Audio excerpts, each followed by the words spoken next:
Olá pessoal, eu sou Felipe Ramos, muitos de vocês já me conhecem do nosso canal Método FR Análise no YouTube e também da comunidade Método FR Análise no Facebook. E hoje eu vou falar aqui com vocês sobre essa grande crise internacional relacionada ao tema da Amazônia e a política do governo brasileiro para a região. Bom, obviamente, essa crise é uma crise que não foi, vamos dizer assim, bem calculada ou desejada pelo nosso governo, né, federal. O governo tem uma política para a Amazônia, né, que é uma política antiambientalista agressiva, né, negadora, né, negacionista das mudanças climáticas, e que defende uma política de desenvolvimento, né, que combata o que o governo considera privilégios de grupos minoritários indígenas e que atividades econômicas devem ser desenvolvidas na Amazônia com o mínimo de regulação possível. Por isso, o presidente Jair Bolsonaro já mencionou até mesmo a possibilidade de legalizar garimpos em terras demarcadas, indígenas, etc. Né? Bom, essa política até então era tratada como uma questão doméstica. O que o governo esperava fazer era justamente, como tem feito com outros temas, como o tema da educação e o tema da cultura, o objetivo do governo era enfrentar os grupos minoritários, né, da agenda ambientalista dentro do Brasil, aquilo que o governo considera que seria parte de sua guerra cultural, de sua disputa ideológica, né, contra os grupos mais à esquerda, por assim dizer. Né. Então, assim como fez na educação, assim como vem fazendo na cultura, faria isso também na questão ambiental. A miscalculation, né, a falha de cálculo do governo, foi pensar que a questão ambiental seria uma pauta eminentemente doméstica, com repercussões apenas na política interna, sofrendo, vamos dizer assim, críticas apenas de setores da imprensa, de setores de partidos de esquerda, etc. No entanto, a pauta ambiental, desde os anos 90, inclusive, é uma pauta que vem crescendo no cenário internacional e dos anos 2000 para cá, obviamente, se tornou, né, com muita clareza, sem muita sombra de dúvidas, a principal agenda da maior parte dos países desenvolvidos, das principais potências ocidentais. Para a União Europeia, essa é uma agenda prioritária. Né? Por isso mesmo, a Amazônia, a Noruega e a Alemanha vinham contribuindo com vultosas quantias de dinheiro, né, para o Fundo Amazônia, a fundos perdidos, né, transferindo dinheiro para o BNDES e o BNDES administrando o Fundo Amazônia, que justamente promovia essas atividades de combate ao desmatamento e às queimadas, né, na nossa região amazônica. Portanto, essa é uma pauta prioritária e não é somente uma questão ambiental, mas é uma questão também geopolítica. Né? Isto é, os países, né, desenvolvidos, a Holanda, por exemplo, chamada, né, de Países Baixos, tem interesse em reverter, né, a tendência, né, de aquecimento global e de derretimento das calotas polares, justamente porque o nível dos oceanos ameaçam as cidades costeiras de países que são localizados com grande parte do território abaixo do nível do mar.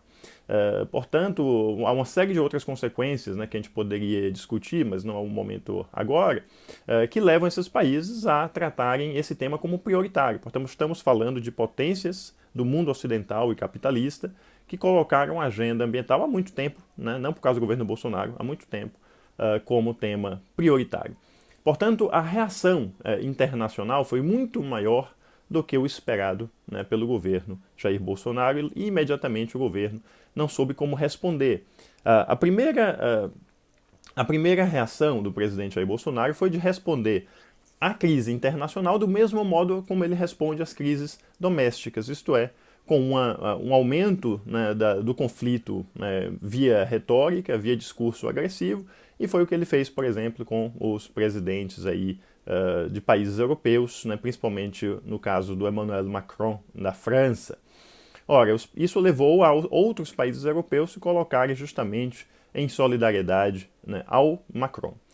E isso leva a uma escalada de tensão, né, porque a reação dos países europeus compromete até mesmo o acordo que havia sido celebrado por setores da ala econômica do governo, como um acordo histórico, e de fato era, do acordo Mercosul-União Europeia, com possibilidades aí de gerar ganhos econômicos vultosos para o Brasil, que está justamente em busca da rota do crescimento econômico, que ainda não chegamos lá, ainda estamos com a nossa estagnação econômica prevista para esse ano. Né? Portanto, o acordo Mercosul-União Europeia é a prioridade da agenda econômica do Brasil. Né? Para o Brasil chegar a esse acordo com a União Europeia, justamente os europeus, e a França em particular, exigiu, né, essa cláusula ambiental, de que o Brasil, por exemplo, não se retirasse do Acordo de Paris, que é um acordo, né, de países que se comprometem a ter metas de combate ao desmatamento, entre outras, e que os Estados Unidos já tinham se retirado desse acordo. O Brasil seguiria os passos de Trump, e essa tendência do Brasil sair do acordo foi revertida pela exigência da União Europeia, né, de só assinar o acordo com o Mercosul se o Brasil permanecesse no chamado Acordo de Paris. O Brasil aceitou essa cláusula. E é por isso, né, que justamente devido às declarações recentes do presidente Bolsonaro sobre a Amazônia, que o presidente da França, Emmanuel Macron, chegou a aumentar também o tom de voz e dizer que o presidente Bolsonaro mentiu, né, porque havia se comprometido às pautas de combate ao desmatamento e depois passou a adotar uma política interna diferente aqui no Brasil, né, contrário ao que havia sido acordado. Né.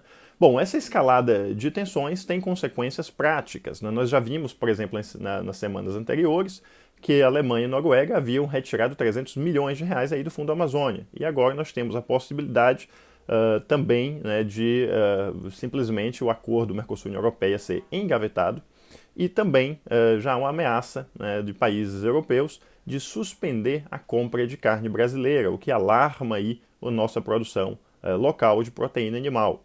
Além disso, obviamente, devido a essa tendência negativa, essas repercussões negativas, com possíveis impactos econômicos, nós já temos visto aí a desvalorização da moeda brasileira. O dólar tem subido. Né? Bom, a reação, portanto, inicialmente, do presidente Bolsonaro individualmente tem sido a de tratar, como eu mencionei, como se fosse uma questão doméstica, tratar como trata os seus, vamos dizer assim, seus dissidentes de outros partidos, as pessoas que discordam dele, o modo como ele escreve no Twitter, e ele tem levado esse mesmo padrão de comportamento para o cenário internacional. Mas no mundo as coisas não funcionam assim, e os outros países são países poderosos e que podem impor custos ao Brasil. Né? Portanto, se o Bolsonaro pode demitir o diretor do INPE, o Bolsonaro não pode demitir o presidente da França, né? E a França pode impor custos reais, concretos, à economia brasileira. Então esse é um ponto importante, porque essa primeira reação, né, do presidente Bolsonaro foi, obviamente, muito mal vista pelos governos europeus, né, que aumentam também o tom de voz. Além disso, os outros setores do governo, né, obviamente essa crise foi iniciada pelas políticas antiambientalistas do ministro do Meio Ambiente, Ricardo Salles, e também pelo modo como a chancelaria e o assessor especial internacional da presidência, Felipe Martins, conduzem as questões externas. Né? Basta ver também que o Eduardo Bolsonaro, candidato a ser embaixador nos Estados Unidos, tuitou um vídeo, né, que chamava o presidente da França de idiota. Né? Portanto, essa forma não é a forma que os países europeus estão acostumados a fazer a diplomacia. Né? Vendo um país emergente, um país que para os europeus é considerado um país relativamente exótico, ou seja, fora dos grandes players do G7, né? Como uma provocação direta às lideranças europeias, leva os países europeus a reagir pesadamente. Ainda mais que estamos falando de um tema como a questão ambiental, que para eles é importante. Devido a essa conjuntura e essa reação em conjunto dos países europeus, o que surpreende é justamente a posição dos militares brasileiros, que tem corroborado o discurso do presidente Bolsonaro e dessa ala ideológica olavista e criadora de conflito dentro do governo. Os militares sempre estiveram atuando até agora no governo, e haja visto o exemplo do vice-presidente Hamilton Mourão, como apaziguador, isto é, algumas alas ideológicas às vezes tocavam fogo em alguma relação, e o presidente Hamilton Mourão, por exemplo, no caso da Venezuela, ia lá e colocava panos quentes justamente para o Brasil não entrar em um conflito armado com o nosso país vizinho, independentemente de discordar da política do regime Nicolás Maduro. Né? O tema é o nosso interesse nacional, e não era nosso interesse nacional, na visão dos militares, entrar em guerra, né, com a Venezuela.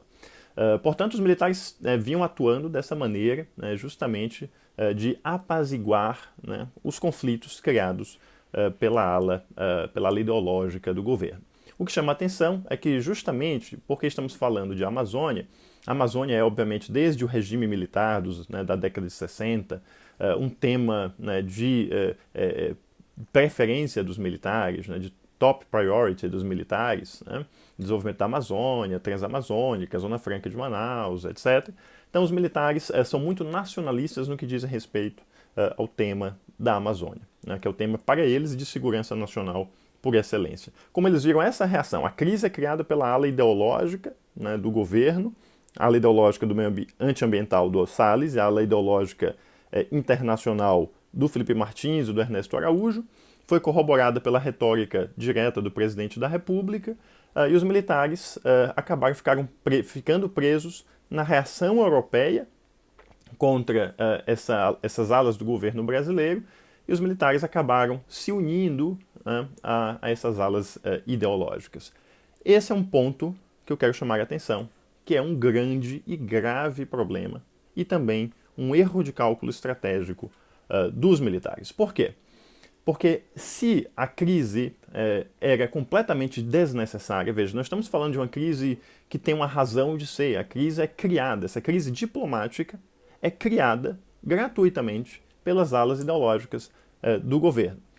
Vamos lá, aumento das queimadas, é verdade que é aumento das queimadas? É verdade. Comparado com 2 anos anteriores, né? Mas comparado com outros anos da série histórica, né, houve anos em que o nível, né, a quantidade de focos registrados de queimadas foram inclusive maiores. Ora, ao invés de trazer esse dado, o governo tem brigado, tem lutado justamente contra instituições como o INPE, né, que produzem e relatam esses dados. Mas vejam, esses são dados que seriam relativamente benéficos para o governo no discurso racional, argumentativo, com os europeus, mostrar, olha, realmente há um aumento, né, do desmatamento, dos incêndios esse ano, mas esse é um aumento que não é fora de controle, a Amazônia não está sendo completamente destruída, como justamente a imprensa internacional tem pautado, né?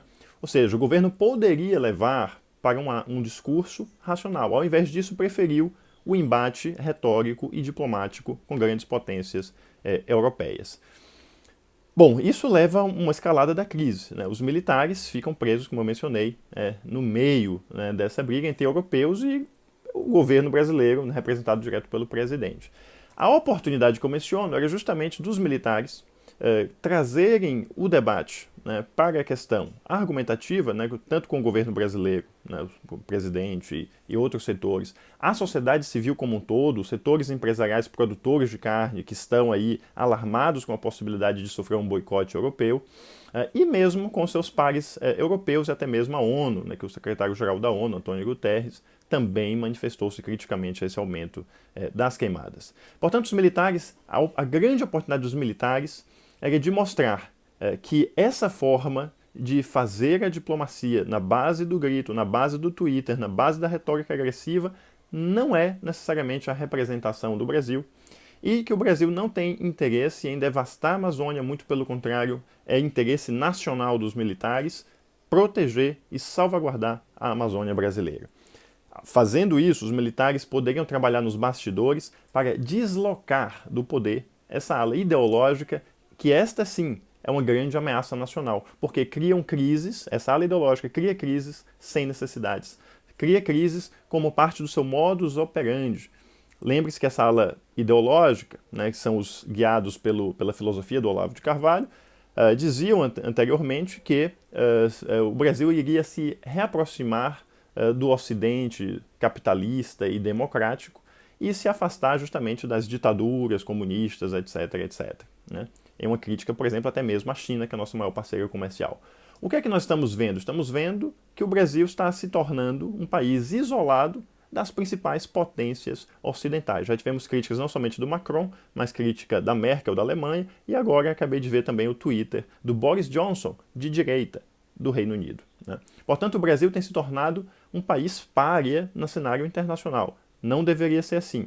A oportunidade que os militares têm é aproveitar essa grave crise, criada pelas alas ideológicas do governo Bolsonaro para tomar esse espaço de política externa e reconduzir o Brasil, né, como liderança internacional no que diz respeito ao tema ambiental, ao tema de responsabilidade soberana sobre a Amazônia, de discussão com seus aliados ocidentais, com seus aliados da União Europeia, manter o acordo Mercosul-União Europeia, manter os mercados abertos para nossos produtos e, portanto, assim, justamente retirar do governo, ou pelo menos reduzir o poder dessas alas que vivem da criação de crises por interesses ideológicos. Portanto, essa é uma oportunidade que os militares têm para fazer com que o Brasil novamente, né, tome o caminho de ser líder nesses temas, nos temas ambientais nos quais nós liderávamos, e colocando a agenda de desenvolvimento da Amazônia, inclusive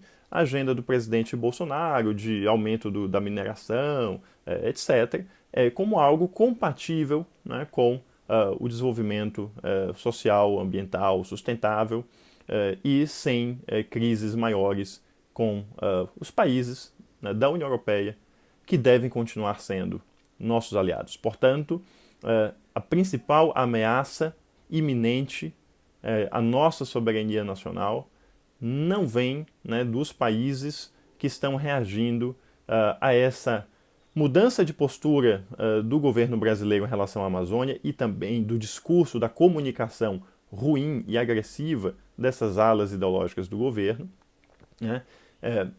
A ameaça vem daí e não dessas alas ideológicas e agressivas e não dos países europeus. Nós não temos uma iminência de um ataque dos países europeus, de uma invasão militar armada, mas o que nós temos é uma iminência do fechamento do mercado europeu aos nossos produtos e do engavetamento do tão celebrado acordo, histórico acordo Mercosul-União Europeia, devido a uma má gestão da nossa política externa e do nosso discurso e da nossa política ambiental. Portanto, para os militares fica o recado, né? Há uma oportunidade aí de deslocar esse grupo que tem criado conflitos desnecessários para o Brasil. Né? Não é hora de unir-se em torno de um discurso nacionalista que não é, vamos dizer assim, denso em conteúdo, que somente beneficia aqueles que criaram a crise. Os que criaram a crise devem ser, como dizem os americanos, né, to hold accountable. Devem ser colocados devem responder pelo que fizeram. A crise é deles, a crise não é do Brasil, a crise não é dos brasileiros e nós não devemos perder a oportunidade de crescer a nossa economia, os nossos mercados, por causa de alguns que colocam uma pauta extremamente nociva aos nossos interesses em um discurso que só beneficia a poucos que seguem a sua ideologia. Essa é a opinião de Felipe Ramos, aqui no Método FR Análise.